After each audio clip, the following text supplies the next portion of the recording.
Bismillahirrahmanirrahim. Assalamualaikum warahmatullahi wabarakatuh. Ashadu an la ilaha illallah wa ashadu anna Muhammad Rasulullah. Allahumma sholli ala Sayyidina Muhammad wa ala ali ala Sayyidina Muhammad. Pagi cerah ya, alhamdulillah ini cerah banget. Sinar matahari menyinari kita. Semoga kita semua dalam keadaan sehat dengan harta kekayaan yang paling mahal ini, yaitu yang kita sebut dengan sehat ini, kita bisa melanjutkan kajian-kajian kita. Ini sangat kondisional sekali ya momennya, karena memang sebentar lagi pindahan, jadi semrawut ya, buku-buku itu yang di dalam ini, buku-buku semua, barang-barang sudah dikemasi. Akhir bulan ini harus pindah dari sini ya, kontrakannya habis. Ya, itulah yang namanya romantika kehidupan seperti itu ya. Makanya aku bilang kemarin, berdakwah itu tidak harus menunggu hidupmu mapan, karena kita tidak tahu bagaimana ke depan kehidupan kita nanti sampai menutup mata. Seandainya kehidupan kita ternyata tidak mapan, apakah itu akan menjadi alasan kita untuk tidak berdakwah? Kan eman-eman, orang Jawa bilang sayang gitu. Maka apapun keadaanmu, berdakwahlah sebatas apa yang bisa kamu dakwakan. Jadi jangan tunggu mapan gitu. Tentunya setiap orang menghendaki mapan ya. Seperti aku tentunya menghendaki punya rumah gitu kan. Nggak pindah-pindah lagi. Ya semoga lah dengan sebuah mimpi indah, dengan sebuah harapan. Mimpi indah dan harapan itu kan tidak ada delik hukumnya. Jadi tidak bisa disalahkan. Siapa tahu video-video Gus Betik dilihat sama Raja Minyak yang ada di sana. Kemudian dia tergerak hatinya, digerakkan oleh Allah. Wah, ini ada pendakwah belum punya rumah ini, gue transfer deh untuk beli rumah gitu. kan bisa saja kalau Allah mau menggerakkan, itu apa sulitnya. Kalau orang Jawa bilang ora suwe koyo mijet woi ranti. Ranti itu nama buah tomat kecil, dia kalau sudah masak tidak terlalu sulit untuk memijat, gampang, mudah. Maka orang Jawa bilang ora suwe koyo mijet wohe ranti gitu. Makanya putriku yang masih kelas 1 SD ini aku kasih nama Ranti. Itu dengan sebuah harapan semoga diberi kehidupan oleh Allah dalam kehidupannya kelak begitu. Ya, inilah keadaannya masih, karena semua harus dikemasi, jadi masih amburadul. Buku-buku juga udah dikemasi semua. Oke. Begini, apa yang terjadi di Malaysia ya, di mana teman-teman saudara kita ya, sahabat kita ya, yang biasanya kita menyebutnya negeri jiran ya, melakukan tuntutan kepada saudara kita yang Kristen untuk tidak menggunakan nama Allah gitu. Sebentar, minum dulu. Bismillahirrahmanirrahim.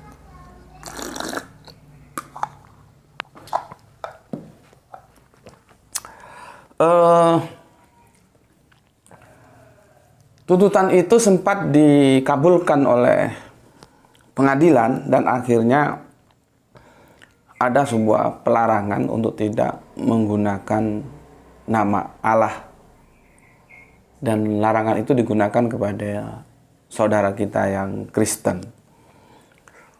Akhir-akhir ini aku tidak mengikuti ya, cuman sekilas dari komen-komen yang masuk ya.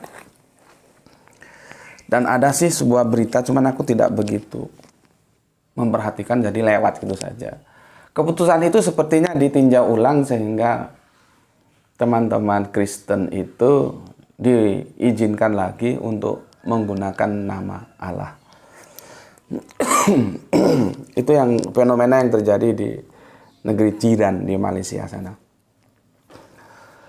Terus terang saja beberapa waktu lalu ya, tahun-tahun lalu itu aku pernah diskusi ya, diajak untuk menggagas bagaimana apabila kita melakukan apa yang dilakukan oleh saudara-saudara Islam kita di negeri jiran untuk mengajukan sebuah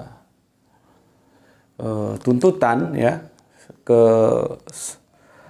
badan-badan hukum ya, pengadilan, agar kita juga menuntut bagaimana orang-orang yang di luar kita, yaitu saudara Kristen kita, untuk tidak juga menggunakan nama Allah seperti apa yang terjadi di Malaysia.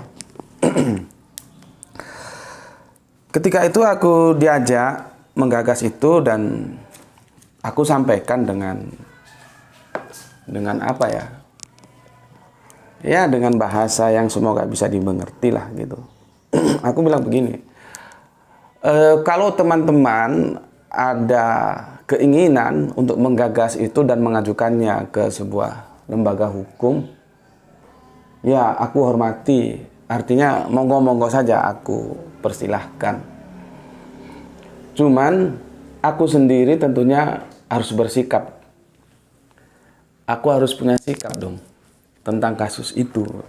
Maka dengan segala hormat aku katakan aku tidak setuju gitu. Ambil anu deh, apa namanya, tisu. Aku tidak setuju gitu adanya penuntutan seperti itu. Tentunya aku ada pertimbangan untuk mengatakan bahwa aku tidak setuju ketika kita melarang saudara kita Kristen untuk menggunakan nama Allah.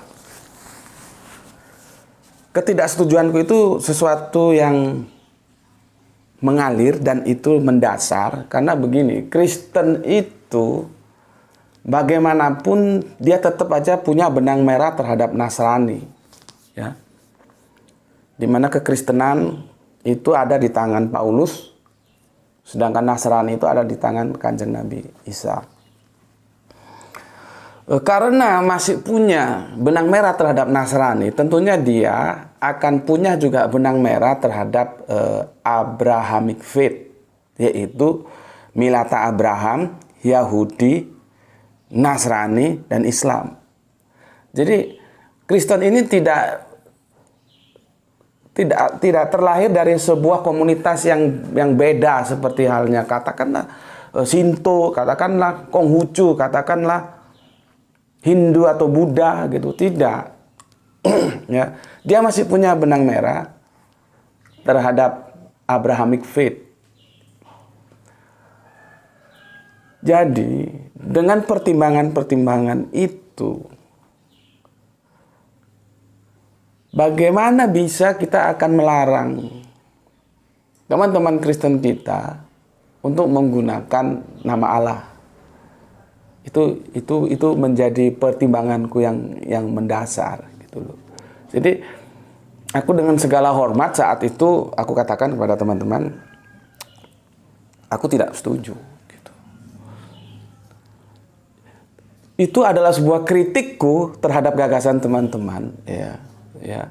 Kritis, memberikan pemikiran kritis, kan diametral itu, benturan antara pemikiranku dengan pemikiran teman-teman. Tapi sebuah langkah mengkritisi tanpa memberikan solusi itu juga tidak baik, tidak bijak, ya. Seseorang yang berani mengkritisi seharusnya memberikan solusi, begitu. Nah, seperti teman-teman kemarin itu, tapi ini jangan terlalu serius ya, guyon aja.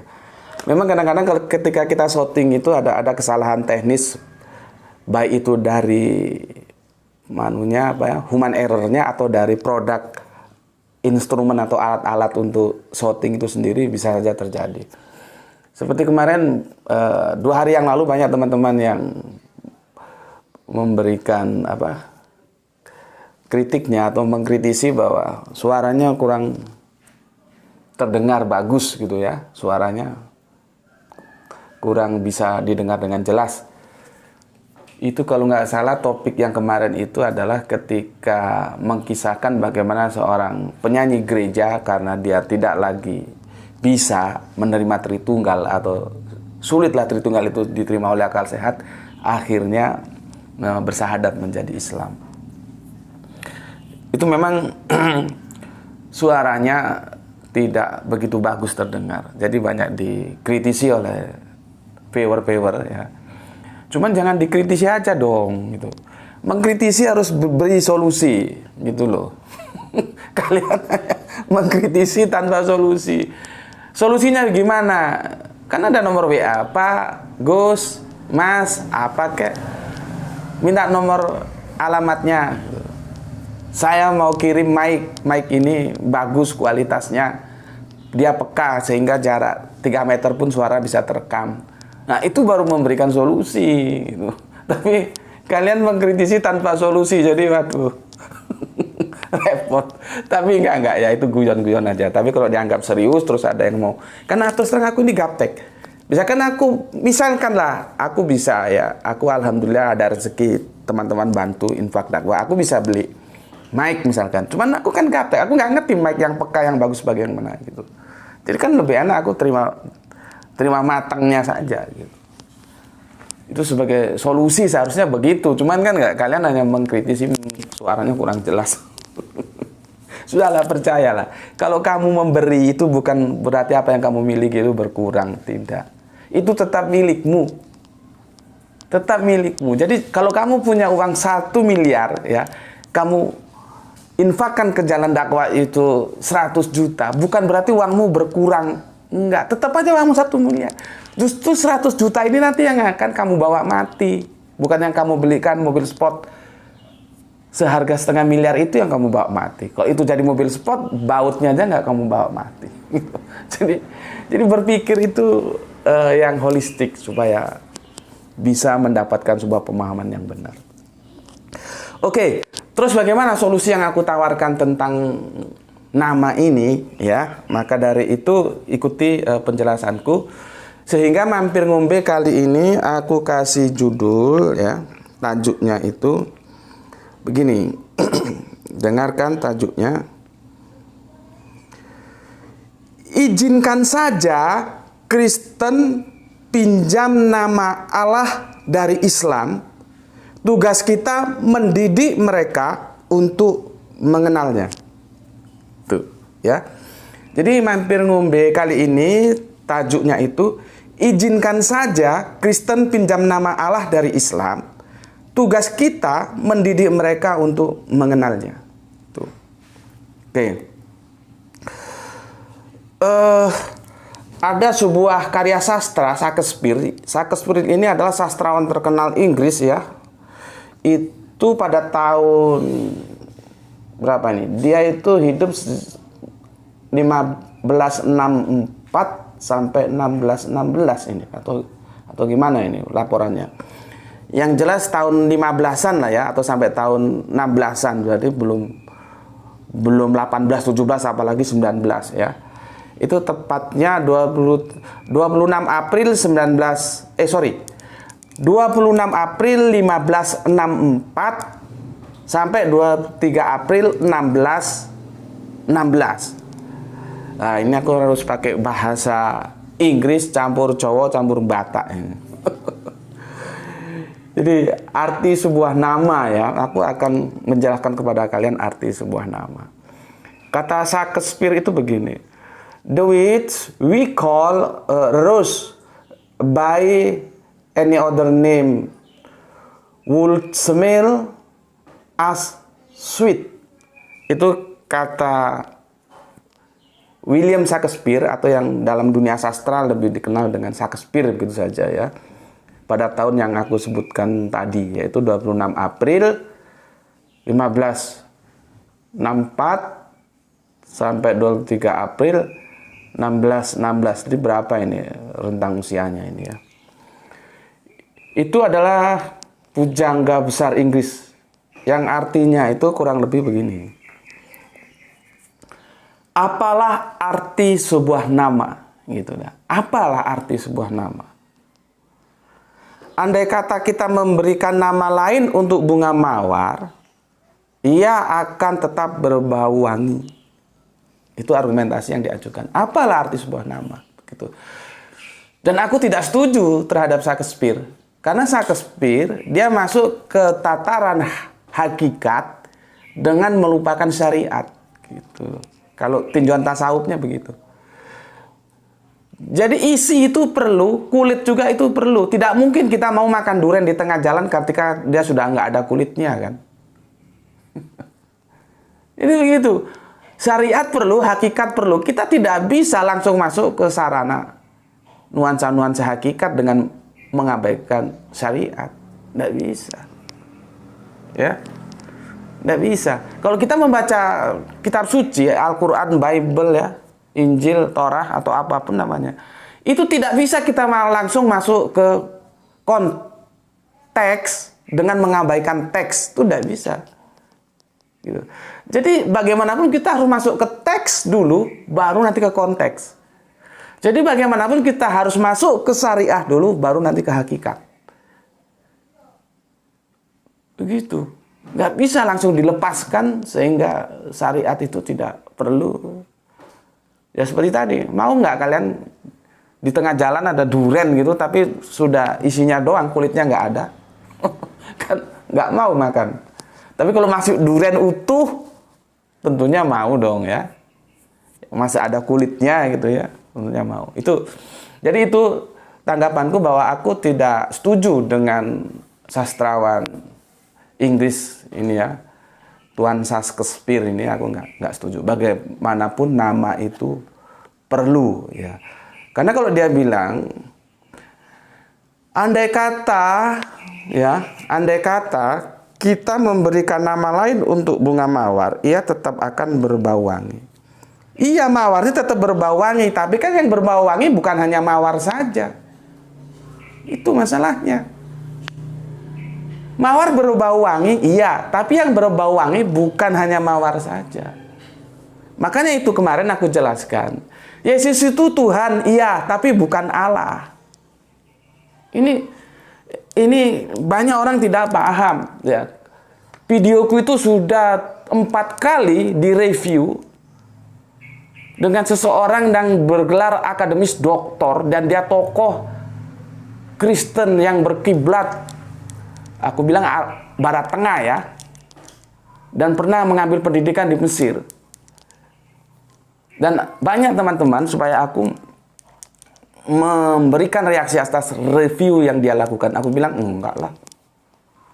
Aku mau review itu di darat. Kita ketemu ngobrol di darat. Kan enak kita ngomong. Bukan pakai zoom-zoom seperti itu. Karena ini nanti akan terjadi diskusi-diskusi yang pelik. Yang tidak menutup kemungkinan kita akan saling memaksakan pendapat kita.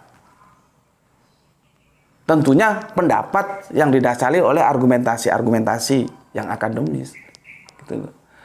Jadi di video-video yang direview oleh dia gitu, yang aku anehnya itu seorang dokter tidak menunjukkan sebuah kapasitas dia sebagai akademisi yang memilih kata yang itu pantas gitu loh. Yang itu pantas tanpa harus menyerang pribadi. Dalam dunia akademisi itu nggak boleh menyerang pribadi. Dan ada lagi yang mereview videoku dengan kata yang sangat tidak pantas. Itu juga menyerang pribadi. Itu tidak boleh. Tapi jangan samakan aku. Ketika aku ngajar di kampus, aku bilang, kamu nih jangan bodoh gitu. Itu bukan aku menyerang pribadi, tapi aku memberikan trigger untuk mendidik dia tidak jadi bodoh. Konteksnya beda, bos. Gitu loh, ya. Tapi banyak orang-orang yang salah paham. Makanya Yesus itu Tuhan, iya, tapi bukan Allah. Karena apa? Allah pasti Tuhan, tapi Tuhan belum tentu Allah. Karena Tuhan itu ya Tuhan itu. Ini aku sudah mengupasnya dari sudut pandang teologis, alkitabiah, dan antropologis kehidupan sosial kemasyarakatan. Artinya aku bukan pepesan kosong asal ngomong aja. Ya kalau memang berkenan, ya kita ketemu di darat. Di mana? Di kampus. Bisa. Pokoknya di darat lah kita ketemu.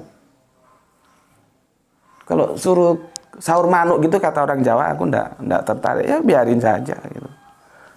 Biarin saja. Karena apa? Tahun sekitar 2007-an aku telah mengutus beberapa mahasiswa ke rumah beliau untuk mengajak diskusi itu. Beliaunya tidak mau, selalu yang nemu istrinya. Rumahku dengan rumah dia itu tidak lebih dari 1 jam. Tidak lebih. Karena aku di Batu, beliaunya di Malang. Kan enak. Kan enak kita bisa ketemu bareng. Apa sulitnya? Kenapa kok nggak diskusi di darat aja? Gitu loh, ya. Jadi ya biarlah, semoga beliau mengerti gitu. Tidak baik menyerang pribadi itu, apalagi dengan gelar akademis doktor kan. Kalau salah, sampaikan saja argumentasinya, salahnya di mana gitu ya. Itu juga untuk teman-teman lain yang Islam, yang Kristen, podo wae ya.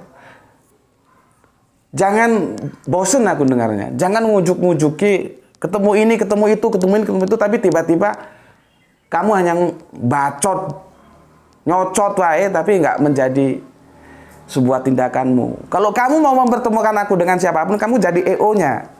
Ya. Ajak teman-temanmu, bentuk panitia, diskusi di mana, di gedung apa, tempatnya apa, nanti kamu ketemukan dengan siapa, topiknya apa, kita diskusikan bareng-bareng, kita bikin proposal, kita tangani bareng-bareng. Nah, itu baru kamu itu benar-benar orang yang mengerti. Jadi jangan asal nyocot wae gitu, ya. Oke, sekarang aku jelaskan lagi. Bayangkan bagaimana semerautnya kehidupan ini kalau tanpa nama semua. Bayangkan coba. Ya. Jadi Shakespeare ini nggak bener. Nggak bener Shakespeare ini. Meskipun orang bilang dia sastrawan kelas Wahid, tapi kan salah tetap aja salah. Ada apanya memang. Sama aja ulama bilang, oh ini ulama dikagumi gini-gini, pakar tafsir Al-Quran begini-begini. Kalau salah ya tetap salah. Akademis itu begitu. Ini Shakespeare ini salah. Sekarang aku bilang, bagaimana semerautnya kehidupan ini ketika semua tidak punya nama? Karena faktanya ya, kita mengindra segala sesuatu yang ada di luar kehidupan tubuh kita, di luar Gus Beti ini dengan nama. Ini namanya apa? Tab. Ini namanya apa? Kacamata. Ini namanya apa? Gelas, dalamnya ada kopi. Ini namanya apa? Al-Quran. Ini namanya apa? Center. Semua ada namanya. Coba otaknya Shakespeare itu kalau berdiri di depanku, aku bilang, bagaimana kehidupan ini kalau semua tanpa nama? Bisa jawab nggak dia? Ini memberikan edukasi kepada kalian. Kalian boleh menghormati sesuatu, siapapun dia yang dianggap mumpuni dalam bidang keilmuan, tapi jangan berikan cek kosong. Ya, dia nggak maksum, bisa saja salah. Orang yang sudah diakui sebagai tafsir Al-Quran, pakar bahasa Arab, pakar sejarah, tahu asbabun nusul, apa lu kira dia nggak bisa salah? Justru aku bertanya, bagaimana orang yang punya kapasitas seperti itu dia berani ngomong bahwa di Al-Quran ada ucapan Natal? Itu argumentasinya di mana? Gitu loh. Kan kalau kalian hanya memberikan cek kosong, apa bedanya kamu sama bebek? Jadi elang, jangan jadi bebek. Kamu berani terbang sendiri. Karena apa? Karena kamu pandai mengepakkan sayapmu. Kalau kamu jadi bebek, kamu ngikutin aja. Gitu loh ya. Oke, itu pertanyaanku, itu sanggahanku. Apabila Shakespeare mengatakan apalah arti sebuah nama, ya aku jawab, nama itu sangat berarti. Gitu. Oke, ya. Nama itu sangat berarti karena kita tidak mungkin bisa hidup teratur tanpa mengenal nama. Semeraut dia. Oke. Setelah itu nanti kalau udah 1 jam, setengah jam ya, per setengah jam kasih tahu Bapak ya.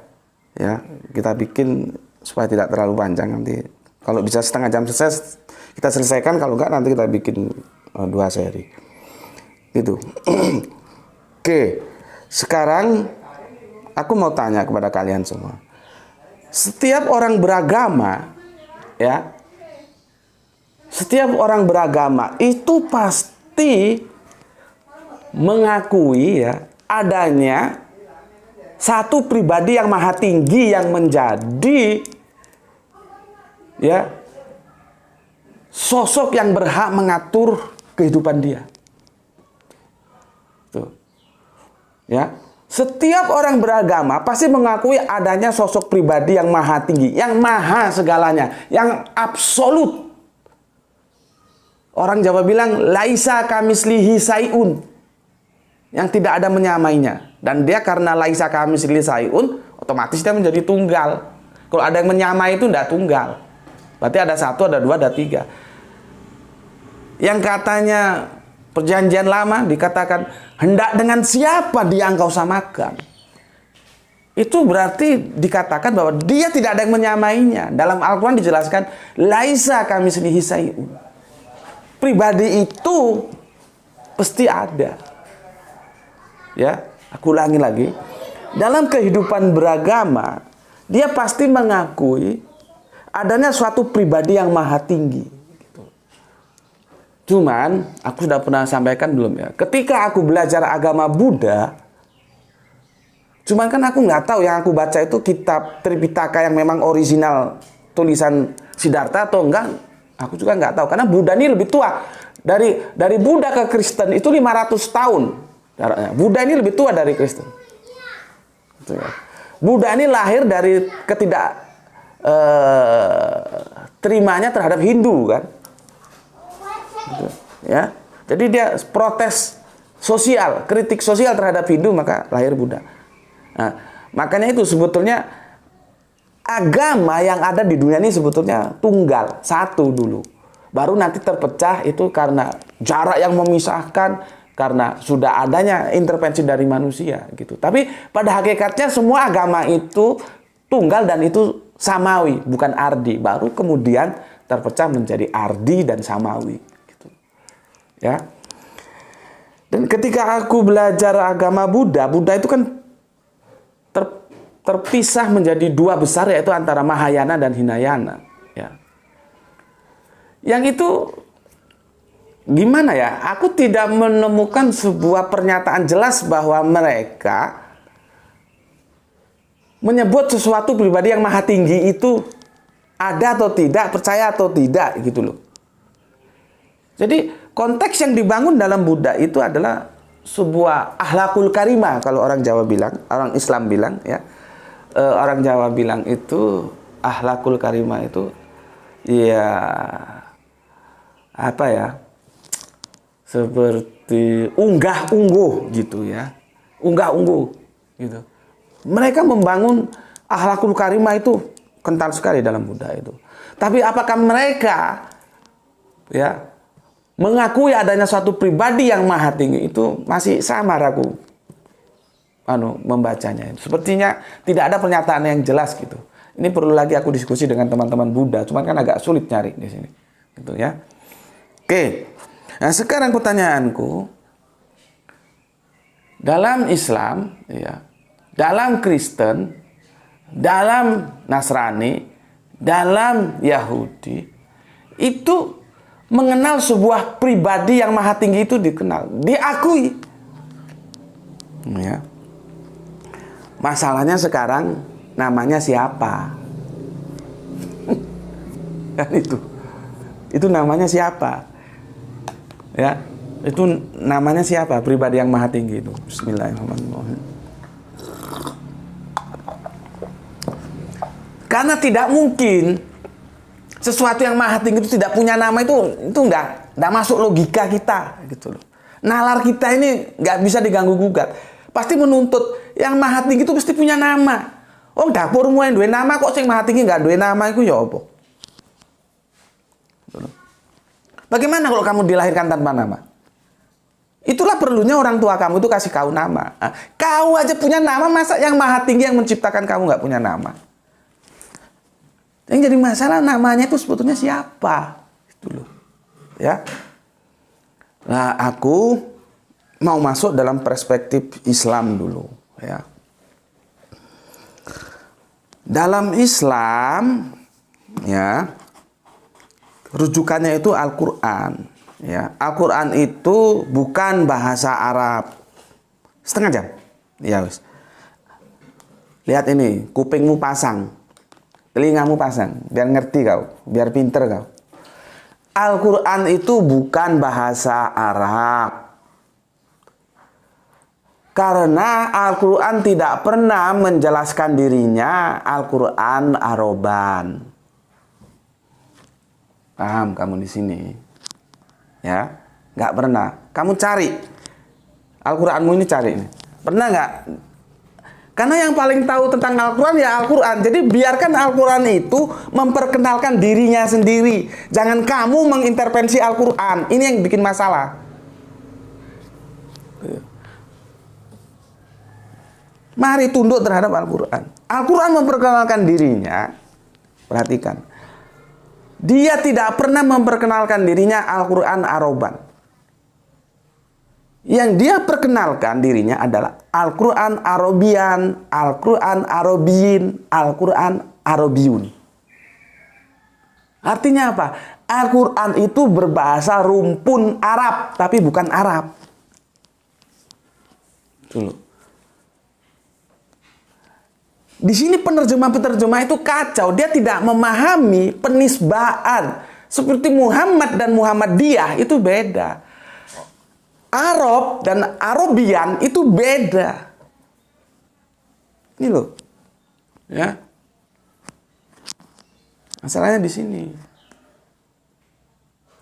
Makanya kemarin ada yang bilang begini loh ya. Berdakwah itu kamu pasti menerima tantangan. Kalau nggak mau tantangan ya tidur aja, kamu nggak usah dakwah. Dan tantangan itu bisa dari dalam, bisa dari luar, bisa internal, bisa eksternal. Ya.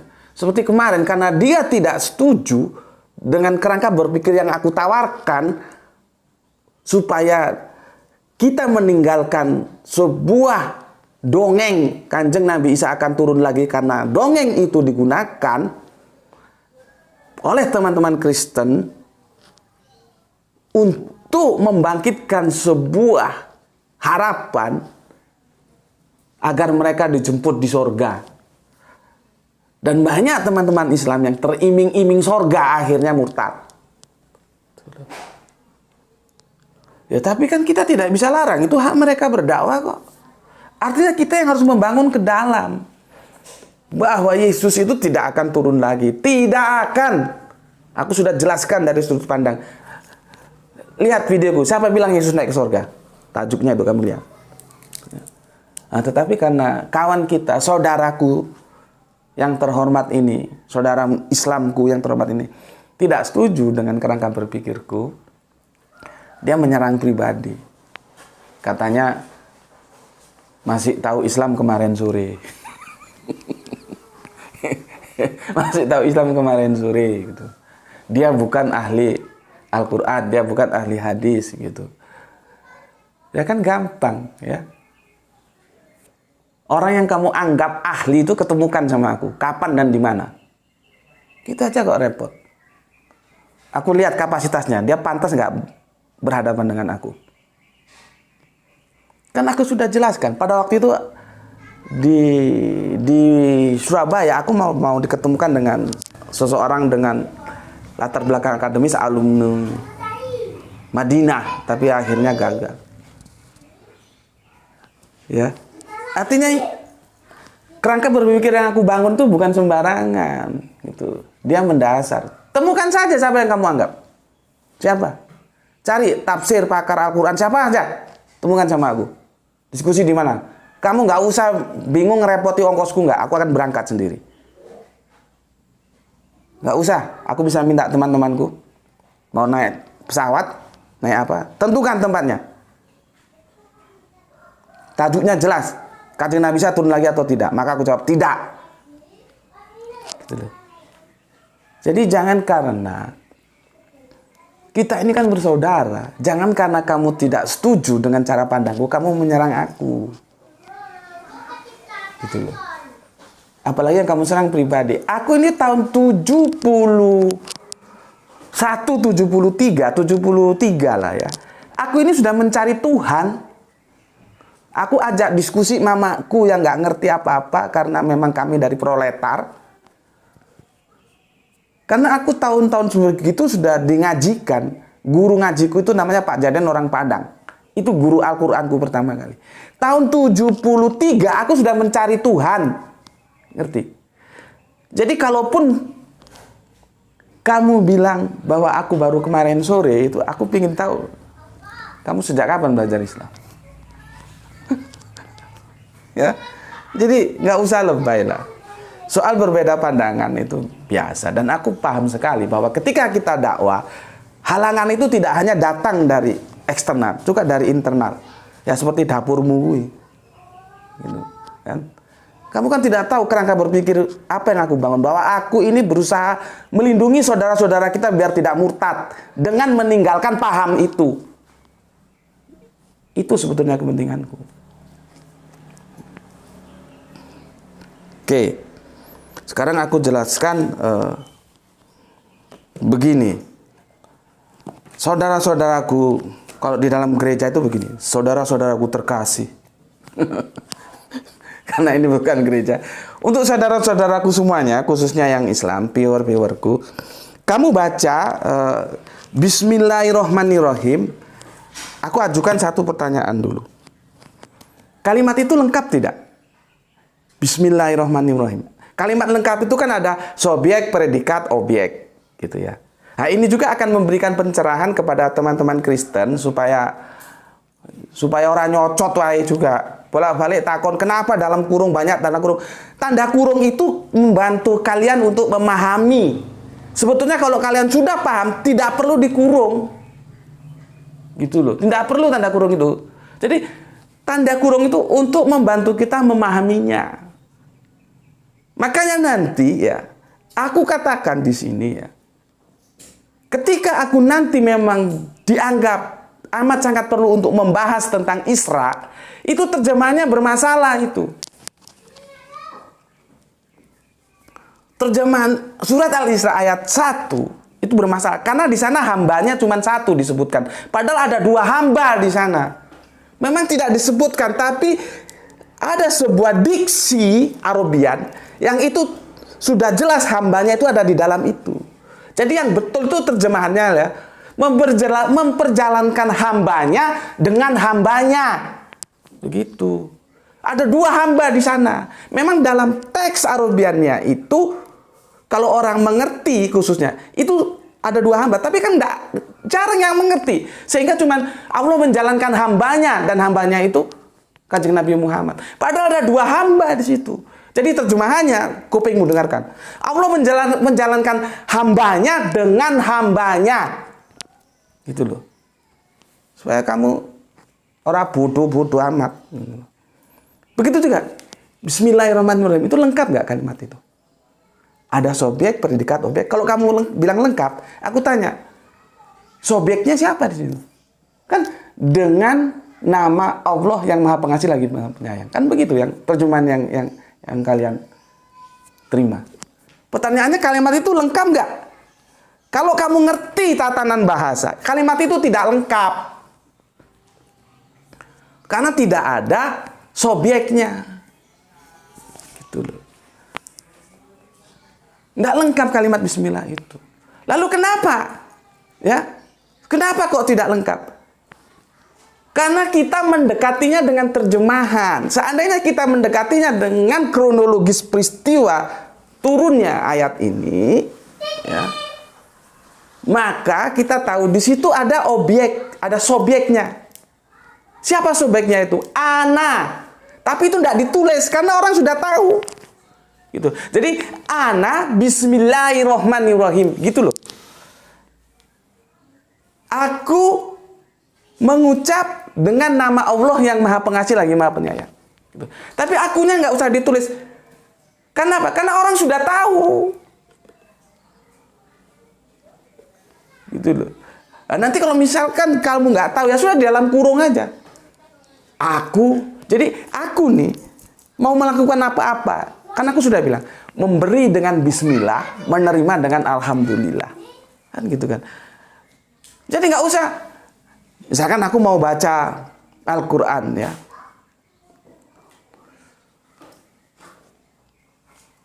Ana bismillahirrahmanirrahim. A'udzubillahi minasyaitonirrajim. Gitu. Nggak usah, langsung aja bismillahirrahmanirrahim. A'udzubillahi minasyaitonirrajim. Gitu, nggak usah ana. Nggak usah. Gitu. Ya, itu pertama, supaya kamu ngerti. Jujur saja, aku terjemahan bismillah dengan nama Allah itu aku tidak setuju. Bi itu namanya, bi itu memang bisa diterjemahkan dengan, tapi bisa juga diterjemahkan dengan atas. Paham? Maka aku lebih setuju atas nama Allah. Kita kan bicara tentang nama ini ya. Atas nama. Atas nama Allah. Kalau atas nama itu ada otoritas itu atas bawah. Ya. Tapi kalau dengan nama, dengan itu dia menjadi sejajar. Paham di sini? Sedangkan Allah itu adalah pribadi yang sangat tinggi.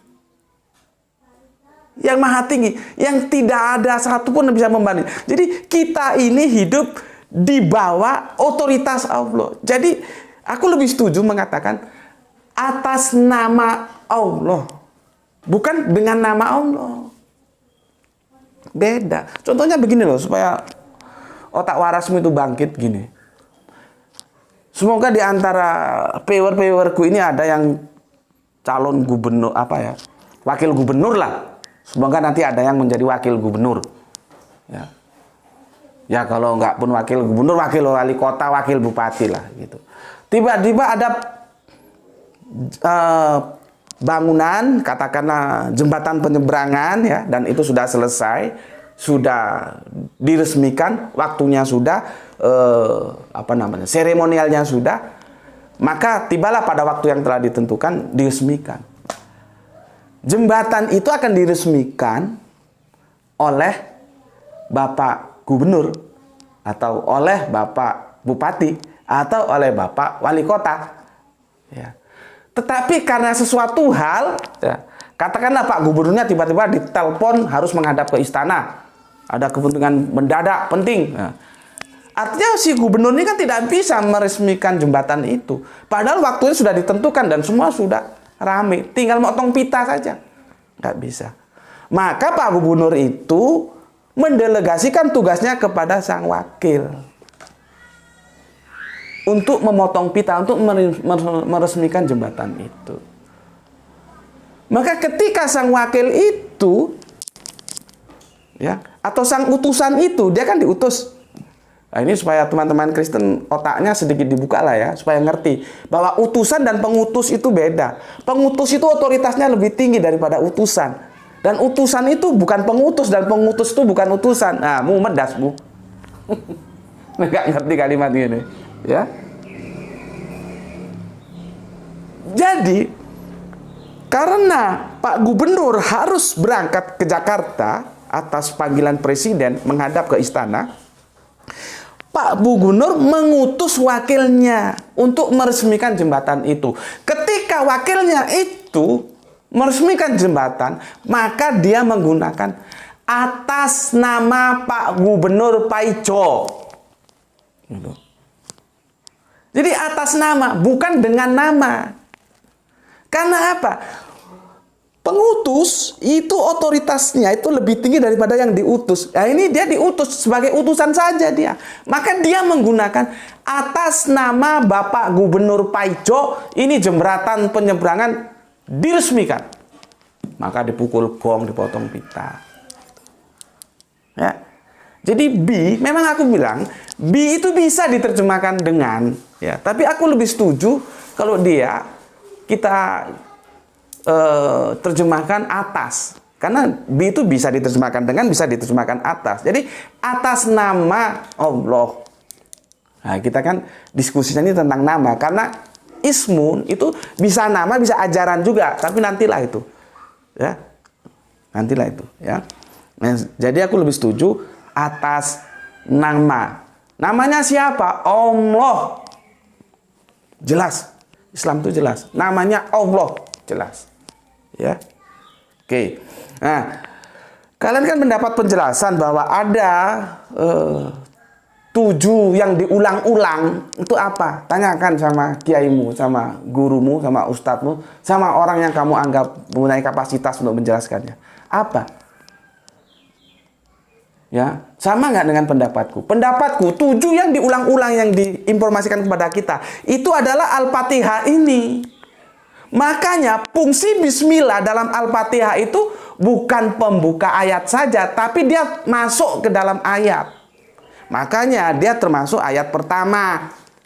Makanya kalau kamu sholat, jangan hanya alhamdulillahirobbilalamin bismillahnya kamu buang. Kamu kurang 1 ayat. Sekarang kan orang aneh-aneh, nggak taat terhadap Al-Quran. Orang sudah bilang 7 ayat kok dikurangi, dikorupsi jadi 6 ayat. Yang anehnya lagi aku tanya, kenapa kamu nggak baca bismillah? Saya baca tapi siri. Loh kenapa siri? Memangnya Nabi siri baca bismillah? Kan aneh, kenapa bismillahnya disiri, alhamdulillahirobbilalamin bla sampai terakhirnya walad dolin itu dijaharkan. Kenapa? Gitu. Ya inilah kita perlunya ngaji. Jahar saja. Bismillahirrahmanirrahim. Alhamdulillahirrabbilalamin. Itu. Jangan. Bismillahirrahmanirrahim. Alhamdulillahirrabbilalamin. Kenapa dijaharkan? Kenapa disirikan? Sudah jahar semua. Gitu. Jadi dulu aku gitu ya. Kalau aku biasanya nggak mau sih. Kalau terpaksa baru ngimami. Itu dulu aku dilagukan, lagom. Tapi sekarang tidak.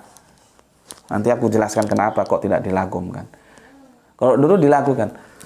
Alhamdulillahirobbilalamin. Kalau sekarang nggak. Bismillahirrahmanirrahim. Alhamdulillahirobbilalamin. Gitu. Aku kasih tahu rahasianya sebentar aja ya, sedikit saja. Karena aku sedang berdialog dengan sesuatu zat yang maha tinggi yang dia punya nama Allah. Jadi bukan sedang bernyanyi seperti film India. Bukan. Al-Quran ini bahasa dialog, bukan bahasa nyanyian. Tapi kalau dia mau dinyanyikan, nggak apa-apa, silahkan. Tapi dia ada dalam konteks lain. Gitu loh. Ketika kita sholat, kita itu berdialog, bukan bernyanyi. Tuh. Oke ya.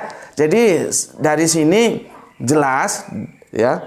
Dalam Islam itu sesuatu yang punya nama, yang itu pribadi yang maha tinggi itu adalah Allah. Dan itu pada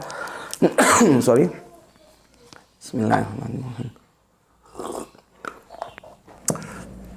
Pada halaman pertama dari Al-Quran sudah disebut Allah, pribadi yang sangat tinggi. Ya, dan itu merupakan 7 ayat. Ya, yang aku bilang kemarin, Al-Fatihah ini adalah surat pertama kali turun. Surat, bukan ayat ya. Aku sudah jelaskan itu, jangan sampai bodoh lagi kau. Jadi ada surat, ada ayat. Oke.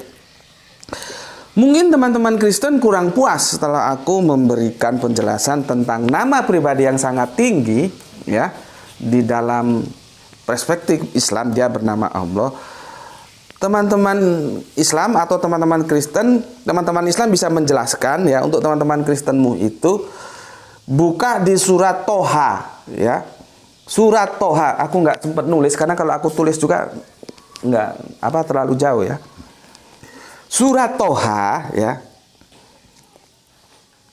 bisa dimulai dari ayat ke-12, meskipun nanti fokusnya itu di surat yang ke-14, surat Toha ya.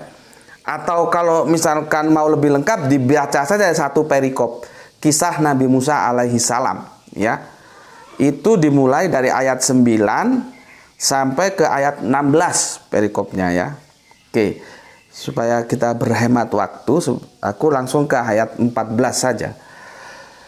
Sesungguhnya aku ini siapa? Dia pribadi yang maha tinggi. Aku ini adalah Allah. Ya. Jadi dia memperkenalkan namanya. Seperti misalkan aku bertamu ke rumahmu, ya, atau aku datang kepadamu. Aku ini Gus Mbeti. Yang paling tahu nama aku itu bukan kamu, aku. Ya. Bukan kamu, aku. Yang paling tahu nama aku itu aku, bukan kamu. Kamu tidak tahu apa-apa. Makanya yang paling tahu namanya siapa pribadi yang maha tinggi itu, ya pribadi yang maha tinggi itu sendiri yang paling tahu siapa namanya dia. Nah, dia pribadi yang maha tinggi itu memperkenalkan namanya, aku ini Allah. Jelas. Tidak ada selain aku, ya. Maka beribadahlah kepadaku, sembahlah aku, hiduplah menurut aturanku, dan dirikanlah sholat untuk mengingat aku. Maka itu nanti kemarin sudah kita bahas tentang mi'raj, ya. As-sholatu mi'rajul mu'minin, ya. Terus ada lagi sebuah hadis yang itu kita tahu bahwa itu bukan hadis, ya. Ada lagi sebuah hadis yang kalau ini hadis ini. Tinggal kesohihannya nanti dikoreksi bahwa as-sholatu imaduddin. Sholat itu tiang agama. Maka siapa yang tidak sholat, dia merobohkan agamanya. Maka kalau kamu ngaku-ngaku Islam tapi kamu tidak sholat,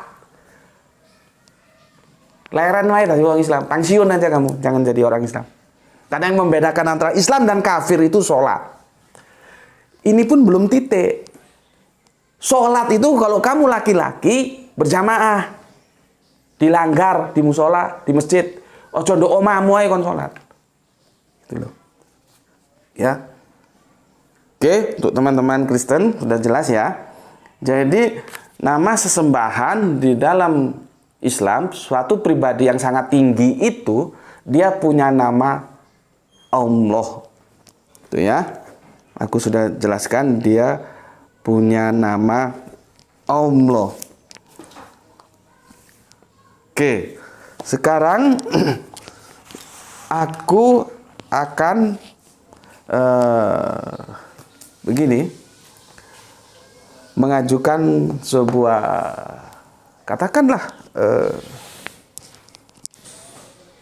sebuah pertanyaan yang coba kalian renungkan, teman-teman Kristen gue ini, kalian renungkan, ya. Udah berapa jam deh?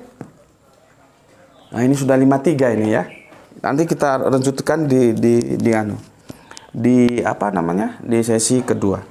Begini, teman-teman Kristen, kalian coba baca Matius 6:9 ya. Matius 6:9. Jadi nanti alhamdulillah, sorry. Bismillahirrahmanirrahim.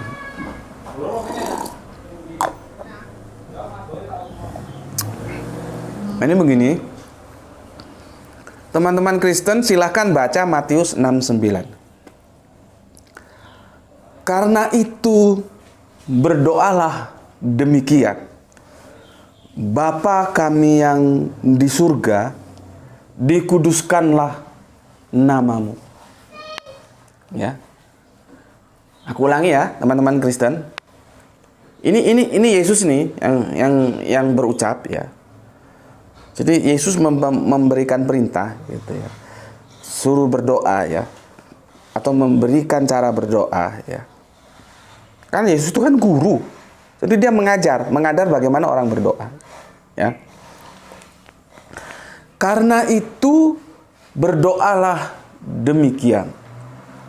Bapa kami yang di surga, dikuduskanlah namamu. Aku ulangi lagi ya. Matius 6:9. Karena itu berdoalah demikian.